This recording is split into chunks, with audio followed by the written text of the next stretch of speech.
ನಾವೆಲ್ಲರೂ ಒಂದಲ್ಲ ಒಂದು ದಿನ ಯೋಚನೆ ಮಾಡಿರ್ತೀವಲ್ವಾ, ಒಂದ್ ಕಡೆ ಮೈ ನಡುಗುವಷ್ಟು ಚಳಿ ಇರೋ ಎತ್ತರದ ಬೆಟ್ಟಗಳು, ಇನ್ನೊಂದ್ ಕಡೆ ವಿಪರೀತ ಬಿಸಿ ಇರೋ ಸಮುದ್ರದ ತೀರಗಳು.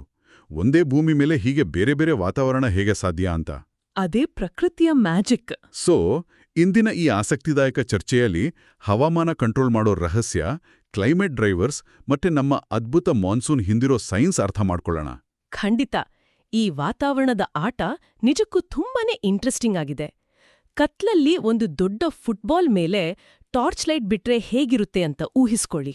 ಓಹೋ, ಲೈಟ್ ನೇರವಾಗಿ ಚೆಂಡಿನ ಮಧ್ಯಭಾಗಕ್ಕೆ ಬೀಳುತ್ತಲ್ವಾ? ಎಕ್ಸಾಕ್ಟ್ಲಿ. ನಮ್ಮ ಭೂಮಿಗೂ ಸೂರ್ಯನ ಬೆಳಕು ಇದೇ ರೀತಿ ಬೀಳುತ್ತೆ. ಆ ಮಧ್ಯಭಾಗವೇ ಈಕ್ವೇಟರ್. ಸೂರ್ಯನ ಶಾಖ ನೇರವಾಗಿ ಬೀಳೋದ್ರಿಂದ ಅಲ್ಲಿ ಬಿಸಿ ಹೆಚ್ಚು.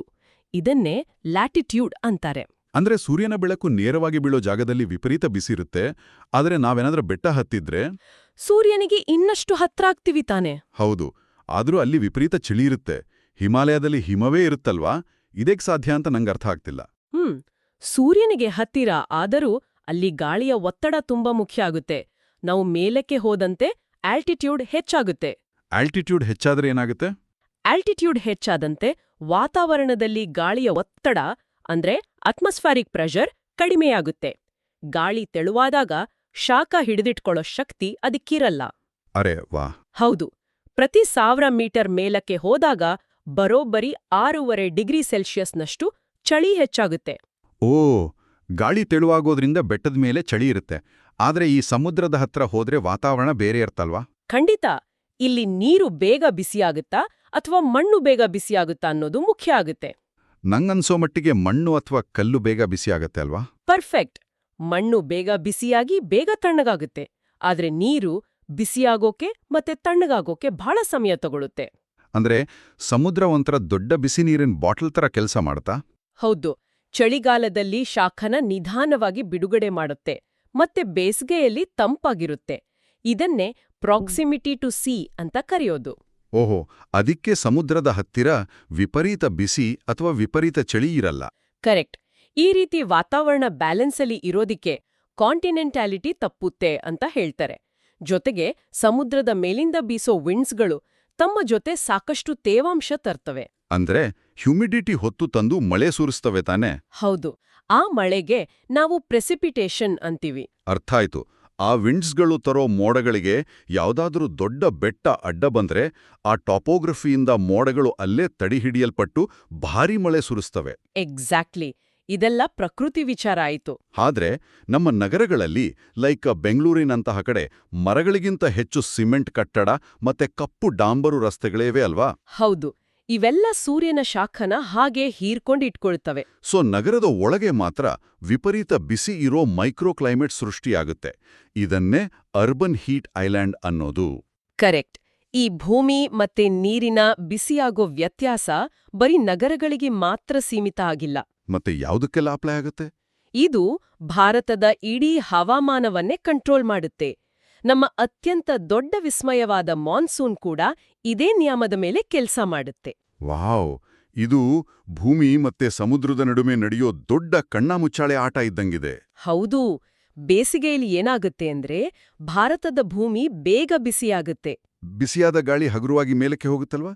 ಆಗ ಕೆಳಗೆ ಜಾಗ ಖಾಲಿಯಾಗಿ ಅಲ್ಲಿ ಲೋ ಪ್ರೆಷರ್ ಸೃಷ್ಟಿಯಾಗುತ್ತೆ ತಾನೆ? ಎಕ್ಸಾಕ್ಟ್ಲಿ. ಆದ್ರೆ ಅದೇ ಸಮಯದಲ್ಲಿ ಪಕ್ಕದಲ್ಲಿರೋ ಅರಬ್ಬಿ ಸಮುದ್ರದ ನೀರು ಅಷ್ಟು ಬೇಗ ಬಿಸಿಯಾಗಿರಲ್ಲ. ಓಹೋ, ಅಲ್ಲಿ ಗಾಳಿ ತಂಪಾಗಿರೋದ್ರಿಂದ ಹೈ ಪ್ರೆಷರ್ ಇರುತ್ತೆ. ಹೌದು. ಪ್ರಕೃತಿಯಲ್ಲಿ ಯಾವಾಗ್ಲೂ ಗಾಳಿ ಹೈ ಪ್ರೆಷರಿಂದ ಲೋ ಪ್ರೆಷರ್ ಕಡೆಗೆ ನುಗ್ಗುತ್ತೆ. ಸೊ ಜೂನ್ನಿಂದ ಸೆಪ್ಟೆಂಬರ್ವರೆಗೆ ಸಮುದ್ರದ ಮೇಲಿನ ತಂಪಾದ ಗಾಳಿ ಭಾರತದ ಭೂಮಿಯತ್ತ ಧಾವಿಸುತ್ತೆ. ಕರೆಕ್ಟ್. ಇದೇ ಸೌತ್ ವೆಸ್ಟ್ ಮಾನ್ಸೂನ್.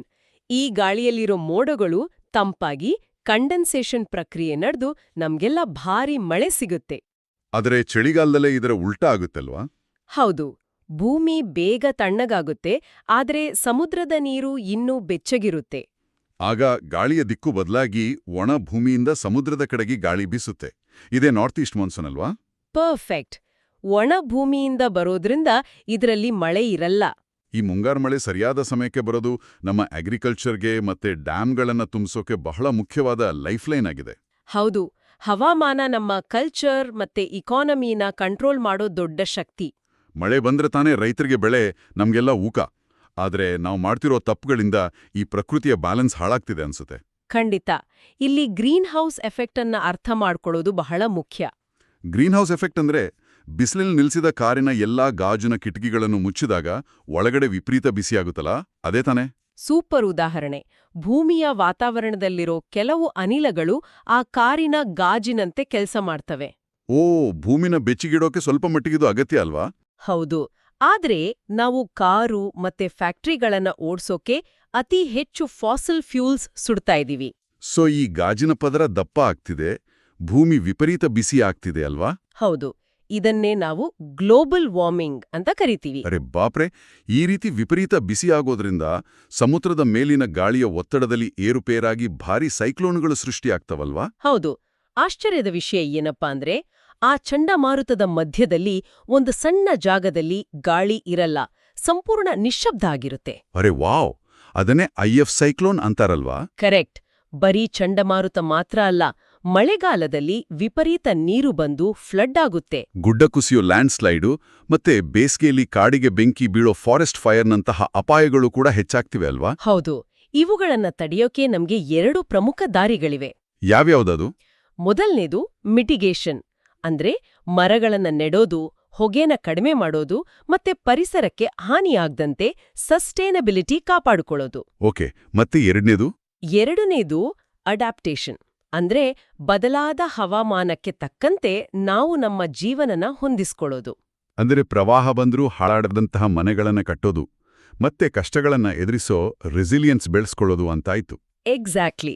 ಸೊ ಸುಡ್ತಿರೋ ಸೂರ್ಯನ ಶಾಖದಿಂದ ಹಿಡಿದು ಬೀಸೋ ಗಾಳಿ, ಸಮುದ್ರದ ಅಲೆಗಳು ಮತ್ತೆ ನಮ್ಮ ನಗರದ ರಸ್ತೆಗಳವರೆಗೆ ಎಲ್ಲವೂ ಒಂದಕ್ಕೊಂದು ಅದ್ಭುತವಾಗಿ ಬೆಸ್ತುಕೊಂಡಿದೆ. ಹೌದು, ಪ್ರಕೃತಿಯ ಕನೆಕ್ಷನ್ ಅದು. ಮಿಟಿಗೇಷನ್ಗಾಗಿ ಕಾಡುಗಳಲ್ಲಿ ಕೋಟ್ಯಾಂತರ ಮರಗಳನ್ನ ನೆಡೋದು ಒಂದು ದೊಡ್ಡ ದಾರಿಯಾಗಿರಬಹುದು. ಆದರೆ ಈ ಗ್ಲೋಬಲ್ ವಾರ್ಮಿಂಗ್ ಕಡಿಮೆ ಮಾಡೋಕ್ಕೆ ನಮ್ಮ ದೈನಂದಿನ ಜೀವನದಲ್ಲಿ ನಾವೇನ್ ಮಾಡ್ಬೋದು? ಇದು ಮುಖ್ಯವಾದ ಪ್ರಶ್ನೆ. ಅಗತ್ಯ ಇಲ್ದಾಗ ಲೈಟ್ಸ್ ಆಫ್ ಮಾಡೋದು, ಪ್ಲಾಸ್ಟಿಕ್ ಬಳಸದೇ ಇರೋದು, ಅಥವಾ ಹತ್ರದ ಜಾಗಗಳಿಗೆ ನಡ್ಕೊಂಡೇ ಹೋಗೋದು, ಇಂಥ ಯಾವ ಸಣ್ಣ ಪುಟ್ಟ ಬದಲಾವಣೆಗಳು ಈ ದೊಡ್ಡ ಭೂಮಿನ ಕಾಪಾಡೋ ನಮ್ಮೆಲ್ಲರ ಸೂಪರ್ ಪವರ್ ಆಗ್ಬೋದು? ಇದರ ಬಗ್ಗೆ ಸ್ವಲ್ಪ ಕೂತು ಯೋಚನೆ ಮಾಡೋದು ನಮ್ಮ ಮುಂದಿನ ದೊಡ್ಡ ಹೆಜ್ಜೆ ಆಗ್ಬೋದು ಅಲ್ವಾ?